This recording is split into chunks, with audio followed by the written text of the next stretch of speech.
Допинговые страсти вокруг российского спорта. Новость, пошатнувшая мир тенниса. Черная метка российскому спорту. Для одних нападки на российский спорт, для других катастрофа в теннисе. Медиа в России и на Западе по-разному восприняли допинг-скандал вокруг Марии Шараповой. Звезда тенниса призналась, по неосторожности принимала запрещенное лекарство. Его следы нашли еще у нескольких российских спортсменов, но о них западные СМИ почти не говорят. Во всем мире активно обсуждают тему новых допинговых разоблачений в российском спорте. Это самый большой допинг-скандал за всю историю тенниса.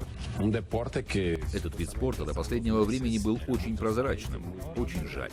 Теннис всегда был чистым видом спорта. В центре скандала препарат Мельдоний, он же милдронат. Спортсмены принимали его годами вполне легально, но с 1 января он оказался в черном списке. Слишком уж много атлетов, по мнению ВАДА, использовали препарат не по назначению. Российские медиа негодуют. Никакой Мельдоний не допинг, это лекарство. Одни СМИ подчеркивают, у Шараповой и других увлеченных атлетов были проблемы с сердцем. Другие, будто Мельдоний нужен всем спортсменам, чтобы выдержать нагрузки. Мельдоний до новогодних праздников считался вполне легальным. Создатель препарата уверяет, нет, это не допинг. Он спасает спортсменов от последствий чудовищных перегрузок, сохраняя им здоровье. Прописывали обычно как витаминку С. Злополучный Мельдоний, по словам его разработчика Ивара Калвинша, ежедневно употребляют 2 миллиона человек на планете. Не как допинг, а как средство для поддержки клеток сердца и мышц. Поддержка клеток и мышц, подчеркивают западные медиа, это и есть увеличение выносливости, то есть допинг. И никакие проблемы с сердцем не могли бы объяснить массовую популярность препарата среди спортсменов. В больших дозах мельдоний увеличивает выносливость. Это довольно мощный стимулятор. За ним начали следить в прошлом году. Оказалось, его использует 1 из 50 спортсменов, хотя предназначен он для серьезных проблем с сердцем. Мельдоний продается в балтийских странах и России. Там, мы знаем, привыкли жульничать.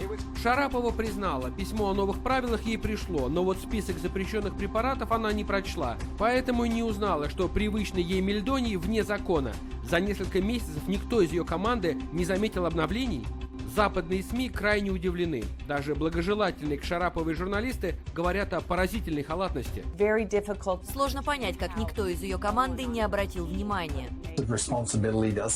Ответственность лежит на спортсменке. Не прочитала список – неловкое оправдание для профессионала с целым штатом помощников. Зрителю напоминают, подобные списки ВАДА рассылает ежегодно, то есть за свою карьеру Шарапова и другие спортсмены должны были получать их неоднократно. Но в российских СМИ незаконный Мельдоний то ли гром среди ясного неба, то ли нож в спину. С экранов опять прямо говорят о заговоре против российского спорта. Большой спорт – это большая политика. И тут уже вопрос, когда, как и кого проверяют, и кто эти проверки инициирует. Допинг-охота на россиян продолжается.